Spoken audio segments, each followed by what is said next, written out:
pratique pour approcher la lumière. Celui qui, en satisfaisant les désirs sensuels, pense remplir le vide qui existe dans son âme, ne réussira jamais. De même, les désirs fervents que le cœur éprouve pour atteindre la vérité ne peuvent être uniquement satisfaits par l'application de l'intellect à choses extérieures. L'homme ne peut pénétrer dans un état de paix s'il n'a pas vaincu en lui tout ce qui est incompatible avec son ego divin et avec les aspirations de celui-ci. Pour obtenir cette victoire, l'homme devrait essayer de s'approcher de la lumière. Le désir pour tout ce qui est sensuel et extérieur devrait cesser avec lui, il doit diriger sa vision spirituelle vers la lumière et essayer de dissiper les nuages qui l'en séparent. Le premier pas, le plus important, est de prendre conscience de l'existence du germe divin qui est en nous, pour diriger la puissance de la volonté vers ce centre, afin de guider notre vie intérieure et aussi se conformer strictement à tous les devoirs en nous et hors de nous. Il existe une loi occulte qui est fréquemment mentionnée dans les écrits occultes et que peu comprennent cependant, qui dit: chaque événement en bas a sa contrepartie en haut et rien, absolument rien, même ce qui semble insignifiant, n'existe sans dépendre de quelque chose qui lui correspond au-dessus.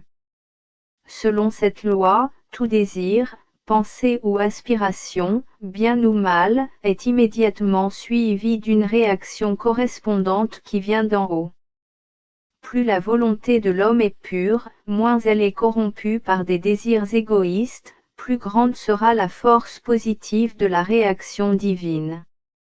L'intention de l'homme de progresser spirituellement ne dépend en aucun cas de sa propre force, au contraire, moins il est enclin à établir des lois pour lui-même, plus il se soumet à la loi universelle, et plus rapide sera son progrès. En aucun cas, l'homme ne peut mettre sa volonté en jeu différemment de la volonté universelle de Dieu. Si sa volonté n'est pas identique à la volonté divine, elle devient purement et simplement une perversion de cette dernière et annule son propre effet. Ce n'est seulement que quand la volonté individuelle de l'homme est en harmonie complète avec la volonté de Dieu et coopère avec elle, qu'elle peut se convertir en force et en efficacité. En outre, de tous les temps ont existé des entités célestes ou spirituelles qui ont communiqué avec l'homme dans le but de lui transmettre une connaissance des vérités spirituelles, ou dans le but de lui rafraîchir la mémoire quand ces vérités étaient sur le point d'être oubliées et ainsi établir un trait d'union solide entre l'homme intellectuel et l'homme divin. Les hommes qui sont suffisamment purs peuvent, même durant cette vie, connaître ces messages célestes et entrer en communication avec eux, mais peu le sont suffisamment pour y parvenir. Quoi que vous souhaitiez devenir, c'est la volonté et non pas l'intellect qui devra être purifié et régénéré, et pour cette raison la plus grande partie du savoir est inutile si l'on ne possède pas la volonté de le pratiquer, et comme personne ne peut être sauvé contre son gré, le désir le plus intime du cœur devrait être de connaître la vérité et de la mettre en pratique. Celui dont la volonté est ainsi améliorée, réussira dans la connaissance et la force de la vraie foi, sans l'aide de quelques signes de l'extérieur ou de quelques raisons logiques pour se convaincre de la vérité de ce qu'il sait. Seul le prétendu sage réclame ses preuves et c'est parce que son cœur est présomptueux et sa volonté mauvaise. Par conséquent, il ne possède ni la connaissance spirituelle, ni la foi sans laquelle personne ne peut en savoir plus que ce qui lui parvient du dehors, mais ceux dont l'esprit est pur, sans duplicité, peuvent avec le temps acquérir la conscience de ces vérités auxquelles ils ont cru instinctivement. Toutes les sciences culminent en un point. Celui qui connaît l'unique, connaît tout, celui qui croit en de nombreuses choses croit aux illusions. Plus tu rejoins ce point de vue, en d'autres mots, plus tes relations avec Dieu sont intimes, plus ta perception de la vérité s'éclairera. Si tu parviens à ce point, tu trouveras qu'il existe dans la nature des choses qui transcendent l'imagination de nos philosophies et au sujet desquelles nos sages n'ont même pas essayé de rêver. En Dieu est toute vie, en dehors de Dieu aucune vie n'existe, et tout ce qui semble vivre hors de Dieu n'est qu'illusion.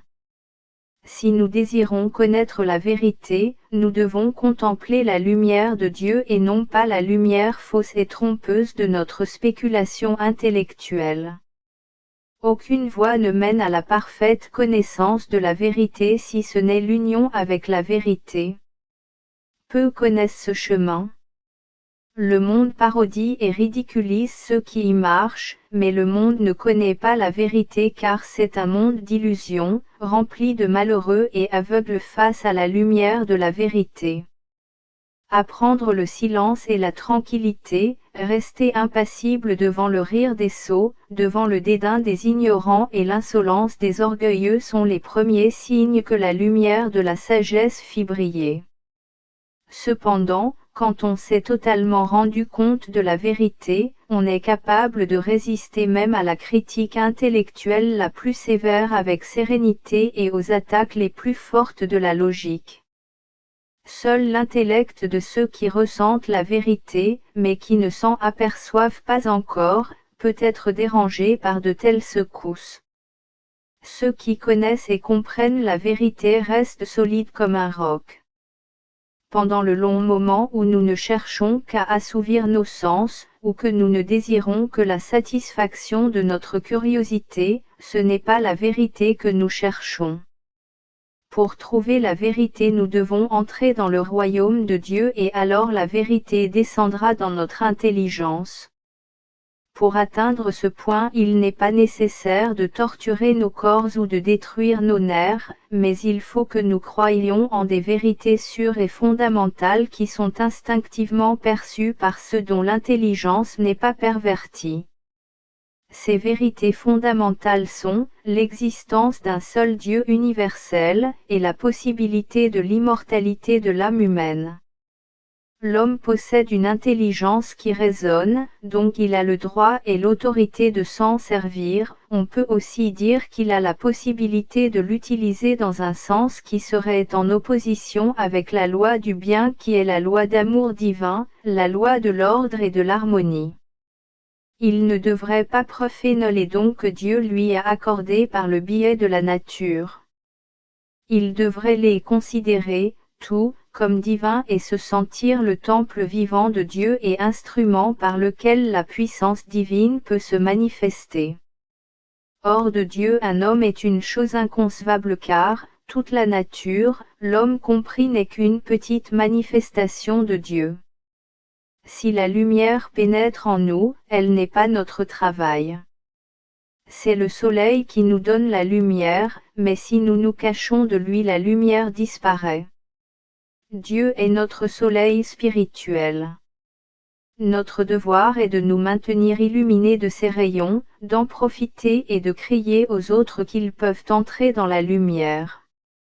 Il n'y a pas de mal à acquérir intellectuellement cette lumière si notre volonté nous dirige vers elle, mais si la vérité est attirée par une lumière trompeuse que nous confondons avec le soleil, nous tomberons fatalement dans l'erreur. Il y a des relations définies et exactes entre la cause de toute chose et la chose que la cause a créée. L'homme, même dans cette vie, peut atteindre la connaissance de ces relations apprenant à les connaître comme lui-même. Le monde où nous vivons est un monde de phénomènes car ce qui est généralement appelé « réel » n'apparaît que pendant la durée de certaines conditions ou certaines relations entre celui qui perçoit et l'objet de sa perception. Ce que nous percevons ne dépend pas tellement de la qualité des objets de notre perception mais de la condition de notre propre organisme. Si notre organisation était différente, tout nous serait présenté différemment. Si nous avions appris à nous rendre tout à fait compte de cette vérité et à distinguer ce qui est réel de ce qui n'est qu'une illusion, nous pourrions alors entrer dans le royaume élevé de la science divine, aidés de la lumière de l'Esprit divin. Les mystères dont cette haute science s'occupe sont, le royaume intérieur de la nature, le lien qui unit le monde intérieur spirituel aux formes corporelles extérieures, les relations existant entre l'homme et les êtres invisibles, les pouvoirs cachés de l'homme avec qui il peut travailler sur les plans intérieurs de la nature. Dans cette science sont contenus tous les mystères de la nature. Si d'un cœur pur tu désires la vérité, tu la trouveras, mais si tes intentions sont égoïstes, mets ces lettres de côté car tu seras incapable de les comprendre, de cette façon, elles ne t'apporteront pas le moindre bénéfice. Les mystères de la nature sont sacrés, mais celui dont le but est mauvais ne les comprendra pas. Mais que l'homme inique réussisse à découvrir les mystères de la nature et leur lumière sera changée en un feu dévorant dans la région la plus profonde de son âme et l'homme sera détruit et cessera d'exister.